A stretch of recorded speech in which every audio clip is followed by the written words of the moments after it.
Alright, gang, I'm going to let you come in for a little bit of the ride today on getting this German 88 diorama ready for show. I'm attending a model competition, scale model competition. I'm entering all three of my dioramas. So yeah, kind of just working right now on getting the details done. So I've been working on these guys here. These are the loader crew. Just got my brass brass. It's working pretty good out of the bottle. I'm probably going to put a drop in for the next rounds. What I'm doing here is I'm going back in, I'm getting some loose shells, kind of another test piece there, and make sure I'm back on this shot all the way. There we go. So yeah, so I've got some little bits and bobs I'm working on here. So I'm going to go in with these shells, and I've also got some fired shells I'm going to throw in a pile on the diorama.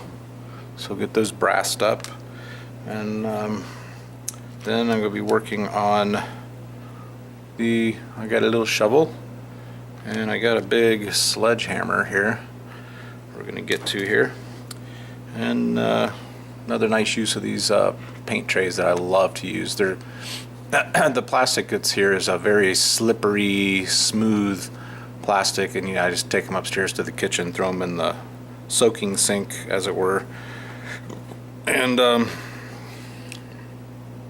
you clean them off and just reuse them, and I just keep them in a stack. They work really great.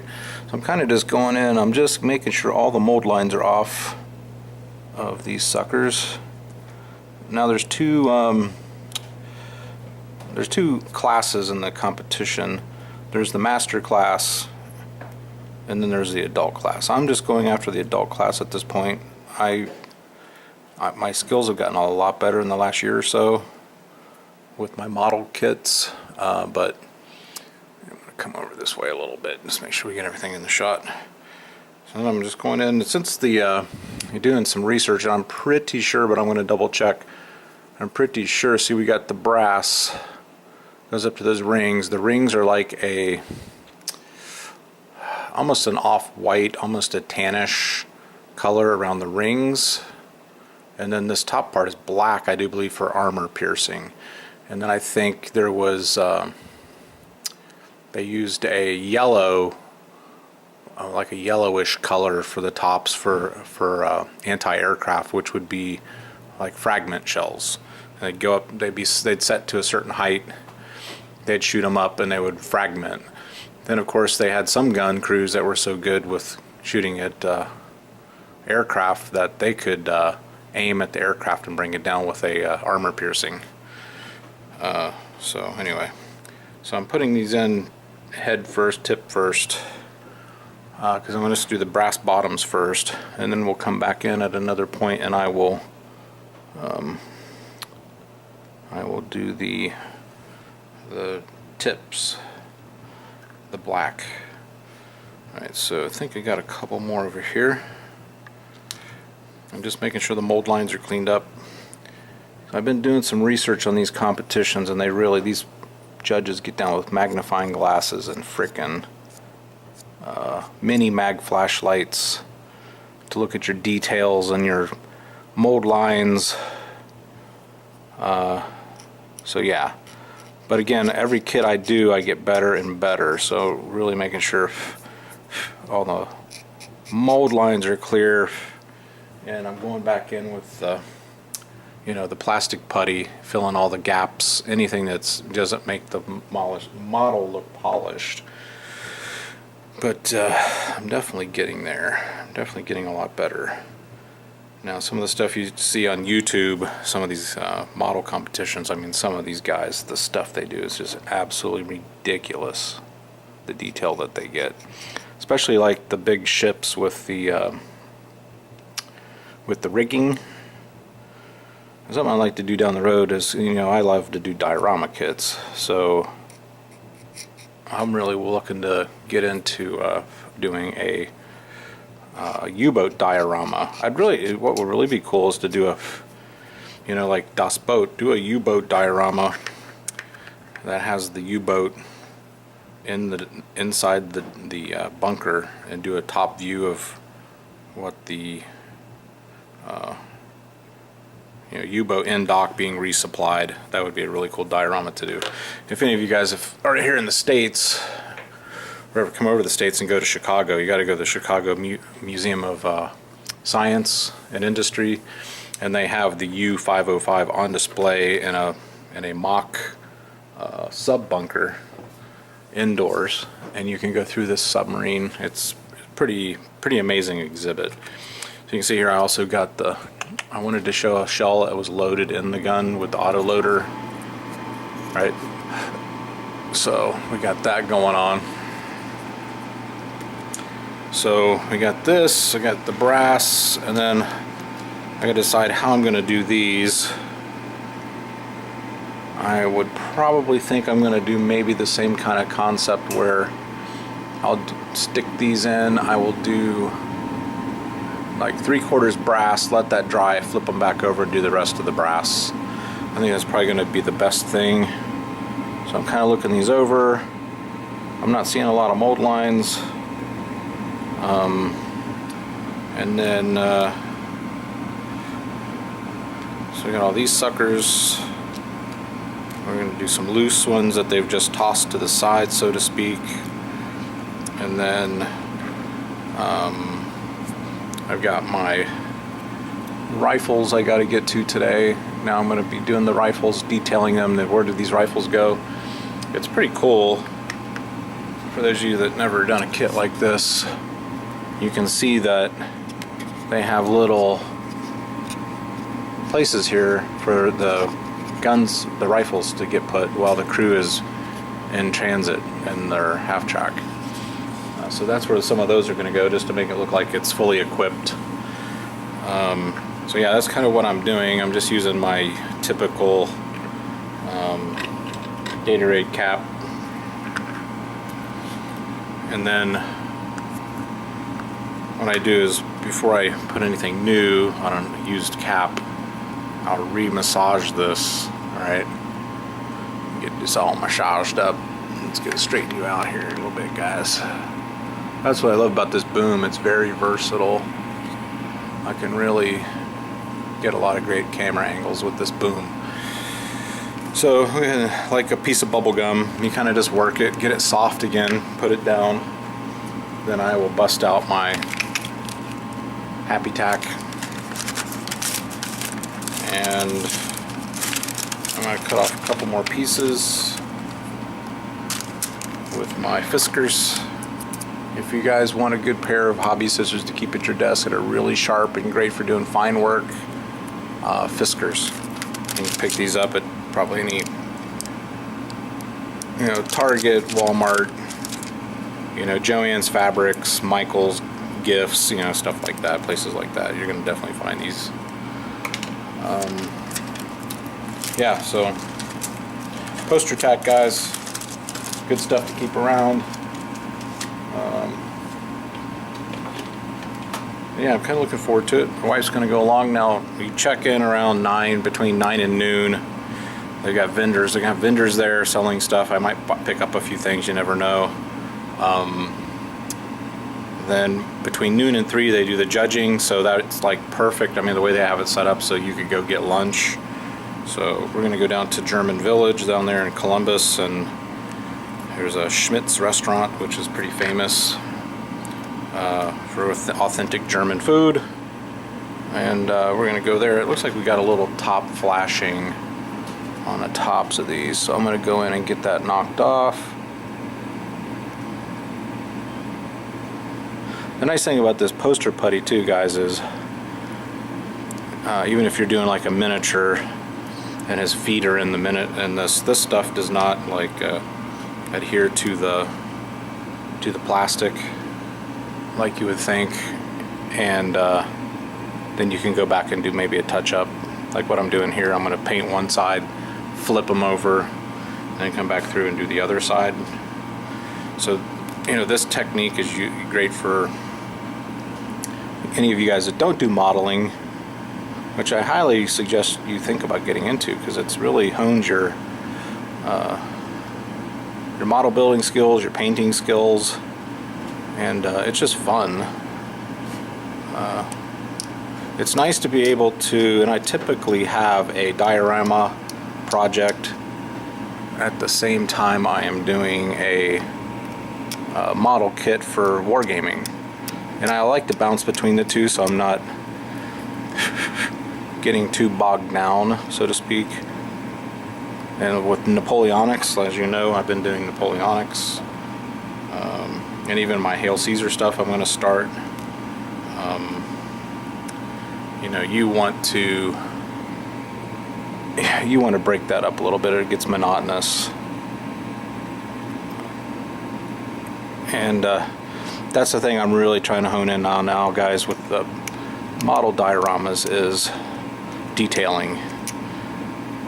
Like, I'm going to go out in the yard today and find some limbs and branches that I can use for logs and things. I am pulling the other dioramas I've gotten done, even my American one here over here with the Easy 8.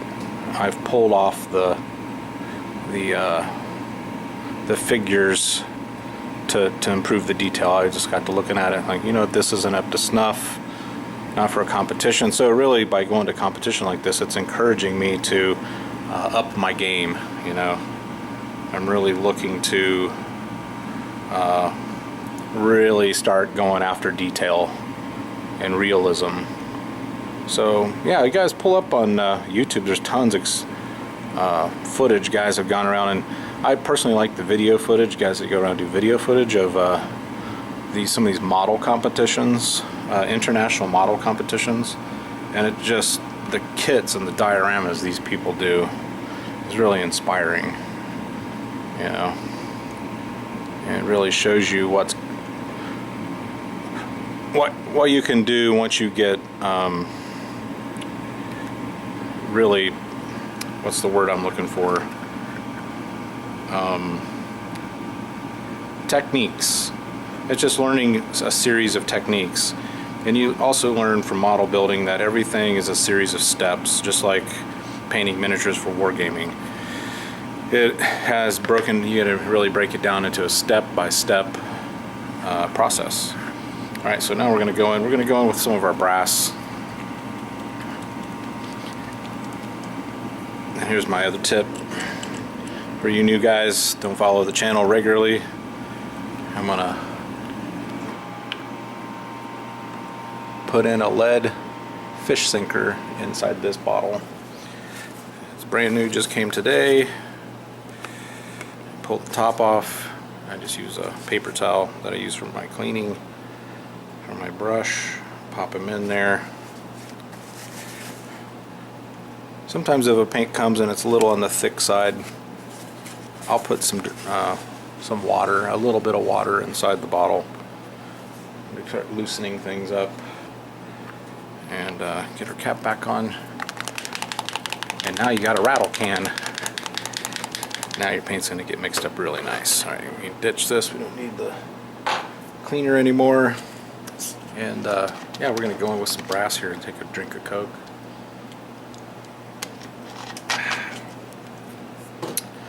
Let's get all nice and relaxed. Let's get our brass over here. Adjust my lighting. Maybe get some more lighting over here. And that should be good. I'm going to go in with not a huge amount, like that, and maybe one drop. I'm going to try one drop and see where that gets me. Go with my stir stick. Stir, stir, stir. Get it a nice consistency. Yeah, that looks like it's going to be perfect.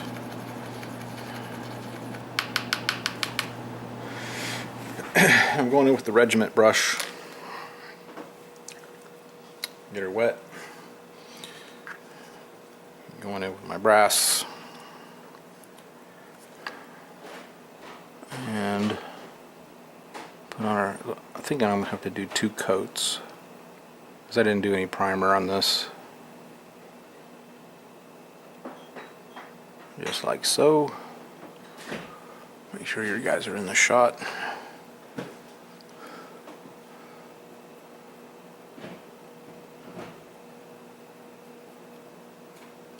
think next time I will probably do a primer coat. Yep.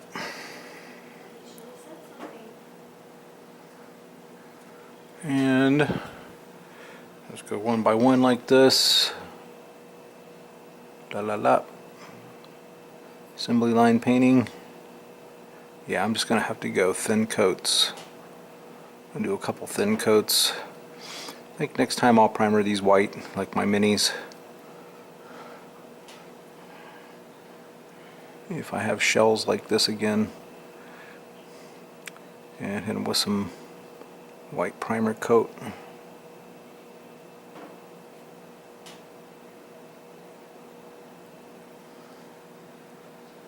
Like so.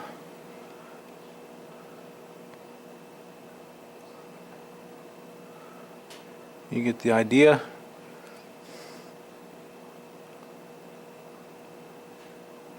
They're gonna look sweet.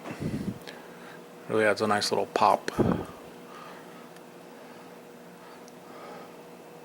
That nice brass.